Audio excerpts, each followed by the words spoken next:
Hi everyone, welcome to what's a bit of a difference in terms of videos that I've made before. I've never done something quite like this before. It's not quite a let's play, it's not quite a dramatic reading, it is a let's read.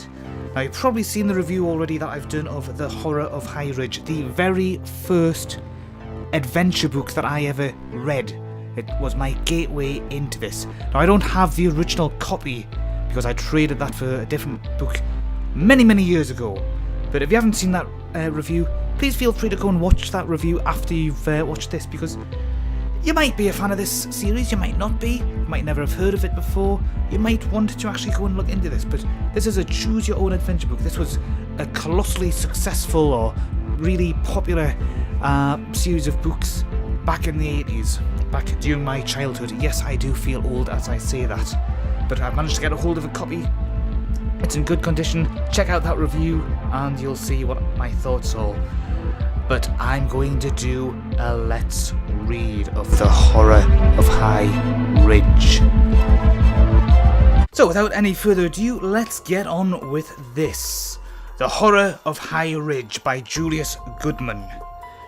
Illustrated by Paul Granger. It's dedicated to Kate and to Ray, who I'm going to assume are the children of Julius Goodman. Now we'll just set the scene a bit with what's on page 1. You are standing at the window of your cabin, looking out onto the street. The waning moon shines quietly over High Ridge. It reflects on the frost beginning to form, giving each building of the small mountain town a glowing outline. Earlier that evening, you said goodnight to your friends Ricardo and Lisa, who have been spending the summer with you, searching for your great Uncle Rush's buried fortune. Then you settled down into your favourite parlour chair with an obscure volume of High Ridge history. You hoped this book would give you some clues to the whereabouts of the fortune. After a few hours, you dozed off. Then a sound outside startled you awake. You jumped to the window to look out. At first, you heard nothing. You're beginning to wonder if you imagined it. Then the sound that woke you, a moaning scarier than any sound you have ever heard, begins again. I don't like this, you say to yourself, thinking of the history of High Ridge. You've just read that 100 years ago, and again 50 years ago, something happened in High Ridge so horrible that most people won't talk about it. And the accounts of those who do are very different. The links between both incidents are horrible moans and the disappearances of or ghastly deaths of town residents. You hop back into your chair and pull the blanket over your head. Just as your pounding heart slows to normal, you're startled by a nearby scream. You whip off the blanket. It's Lisa! The screaming stops. Lisa laughs with relief. Oh, it's you. With the blanket over your head, I thought you were a ghost. I woke up when I heard a noise. She points to your book where it landed on the floor where you jumped in. Ricardo comes running in. What's going on? I heard screaming. Then the moaning starts again. Lisa and Ricardo run to the window. What's that? They shout together. I heard it a minute ago. I don't know what it is, but I don't like it. Let's go out and find out what it is, suggests Ricardo. Are you crazy? Cries Lisa. Listen to it. It's scary. Well, sure it is. That's what makes it fun. I say let's leave the cabin and see what it is. Not me, says Lisa. I don't want to go tramping around in the dark looking for whatever it is making that horrible sound. Both of them turn to look at you. Hold it, you two. Before we make a decision, I have to tell you what I've been reading. Reading? Lisa asks. Yeah, what is this? A book report? Ricardo asks. No, wait, you say a little angrily. This is important. I've been reading this book, High Ridge, an oral history. It's mostly a lot of ghost stories told by old timers. Some of the ghosts are Indians, some are prospectors. They founded this town, remember? So what? Quiet, Ricardo, Lisa says. Go on, I want to hear more. The stories about what happened with this ghosts are conflicting. Some say the prospector ghosts kill the Indian ghosts, and some it's the other way around. And some, both kinds of ghosts actually kill townspeople. But that's all hooey, Ricardo says. Even if you believe in ghosts, what does it have to do with us? All the stories have one thing in common, you answer. They all talk about horrible moans, just like the ones we're hearing. Just then, as if on cue, a moan drifts into the cabin. Everyone is silent for a moment. Then Ricardo says, well, I'm ready to go look around if you are. He doesn't sound quite as certain as he did before. Lisa, though, sounds surer than before. Not me, she says curtly. Now at this point we've got two choices here. I'm just gonna go through how I'm going to play this. I'm just going to play through until I reach an ending. Any ending, good or bad. Now this book does have some quite graphic, for the time, drawings depicting the bad endings in some cases, but not for every single bad ending, and also not for potentially every good ending either. But I'm just going to play through once. Once I reach an end, that's it. So that means I could have 5 more minutes of reading. I could have 10 more minutes. I could have 20 more minutes. I really have no idea because it's been over 25 years since I last read this book. I've not had a copy of this in my hands for that long. So here's our two choices. If you decide you'd rather stay in the cabin and try to ignore whatever is moaning, turn to page 6. If you decide to investigate the eerie sounds, go on to the next page. So we've got two choices here. Stay in the cabin and try to ignore it, or just go out to investigate. I think we need to investigate, because otherwise we ain't gonna get nothing done, are we? Let's go, you announce. I really don't think there's anything too awful out there. You're kidding, says Lisa. Come on, Lisa. You don't believe in ghosts and spooks and stuff like that, do you? It's probably just some kids practicing for Halloween, or a rusty gate swinging in the wind. A rusty gate? Lisa's really upset now. And yes, I do believe in ghosts. At least I don't disbelieve in them. I'm not going out there. Lisa crosses her arms and turns away. Ricardo, don't just sit there. Help me talk some sense into Lisa. There's no wind, Ricardo says gravely. Huh? I said there's no wind. What does that have to do with anything? That means it can't be a creaky gate. Ha! Lisa faces you again. I told you so. Ricardo, that's not much help. You stop in consternation. You don't know what to do. Everybody is silent for a few minutes. Finally, you have an idea, but before you can say anything, you smell kerosene, and the room plunges into darkness. Don't panic, anybody. It's only the lamp. It just ran out of kerosene. Why don't you get electricity like everyone else? Lisa sounds really angry here. Ricardo is chuckling to himself. I told you, you reply angrily. I like the old-time feel of the cabin the way it is. Just like when it was my great-uncle's. It wouldn't be the same with electricity. Except for the darkness in the cabin, everything is as it was before. You have forgotten what you were going to say. Then out of the blackness comes a moaning sound. Your chest feels cold. You hear another noise mixed in with the moans. Did you hear that? You whisper. Well, what? The moans? Lisa asks. Shh, says Ricardo. Yes, I hear it too. Cries for help. I hear it now, Lisa says after a pause. Let's go. You all run to your rooms and hastily dress in warm clothes. The night air is cold in the mountains.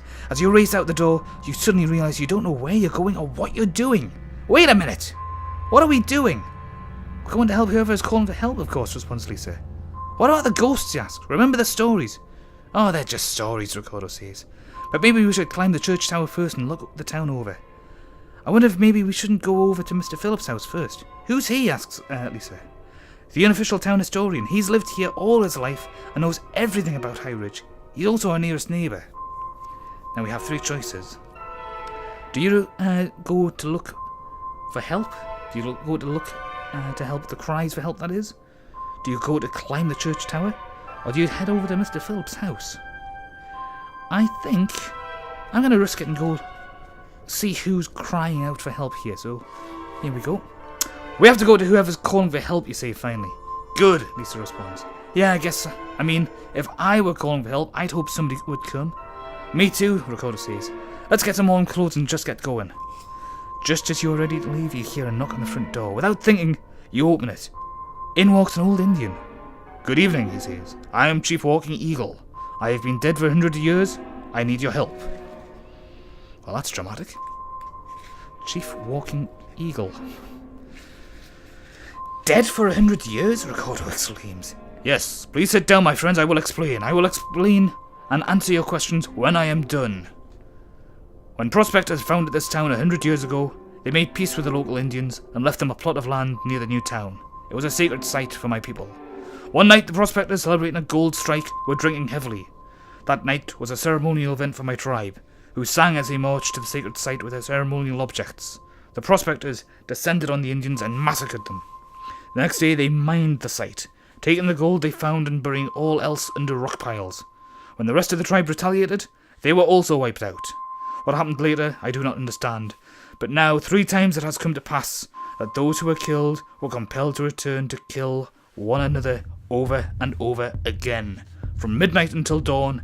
Even worse, they also kill the people who live in the town. It will stop when someone, perhaps you, removes one of the ceremonial objects buried at the sacred site and parades it through town. The spirit will follow it back to the sacred site, where I will perform a special ceremony. This and only this will stop the horror in High Ridge. As the chief finishes his speech, his appearance alters slightly. At first you aren't sure what is different.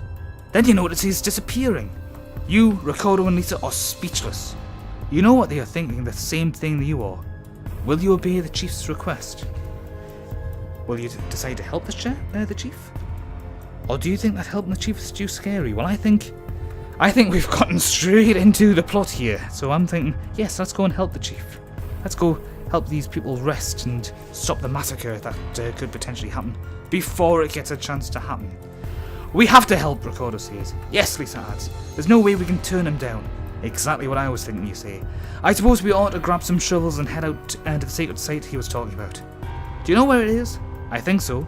You know, it's strange, I've been there several times, just walking around, and I've always felt uncomfortable. It's as though there's something evil there. I guess I know now why. Sounds like a wonderful place, Lisa says. We better go, Ricardo says. You head out to the door, you and Lisa with shovels over your shoulders, Ricardo carrying 2 flashlights.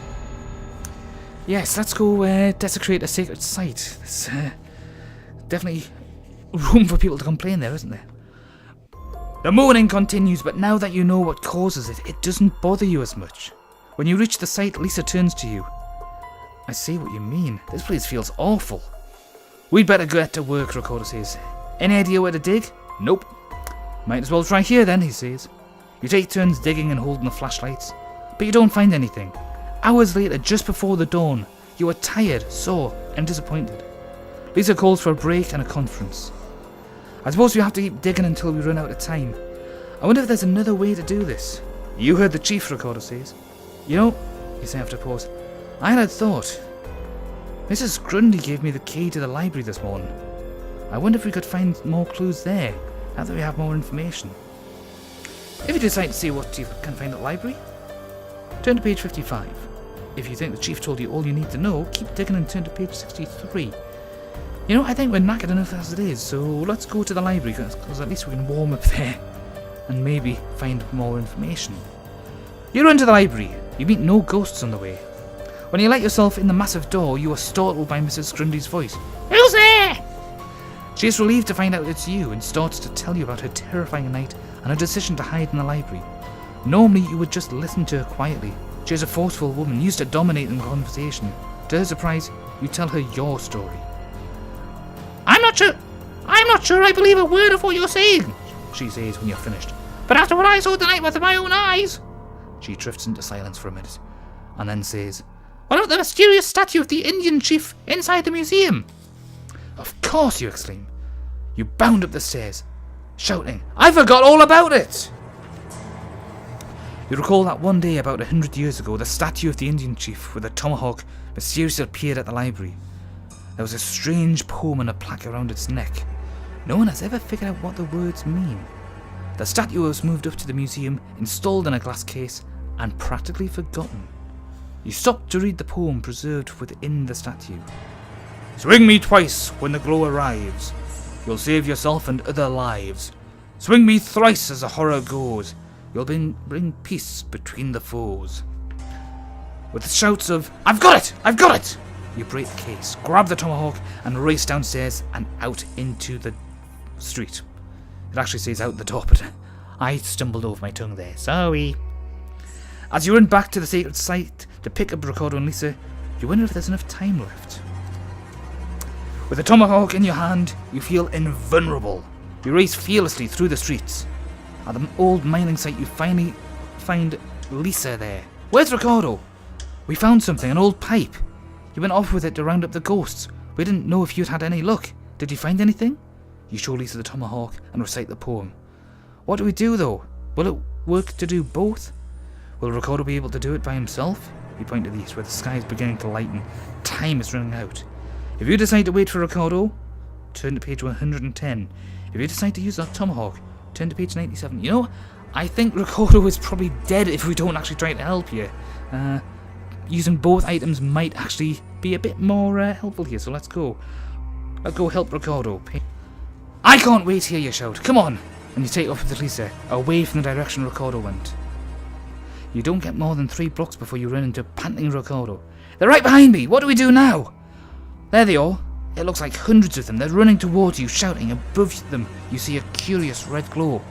Watch! You shout to Ricardo and Lisa. You raise the tomahawk high. At the sight of it, the ghosts stop running. They fall silent. In clockwise circles above your head, you swing the tomahawk twice. Look! Lisa says in an awed voice. The ghosts are disappearing. She's right. They are gradually fading away. Remembering the next instruction, as the horror goes, you swing the tomahawk 3 more times. The ghosts disappear completely. Back to the sacred site, quick, you say, and start running. When you get there, you find the chief, arms raised to the sky, chanting. As you approach, he commands, "Give me the tomahawk and the pipe." You and Ricardo obey. The chief smiles. "You have done well. Walk in peace forever, and continue to be brave of heart." And he's gone. The end.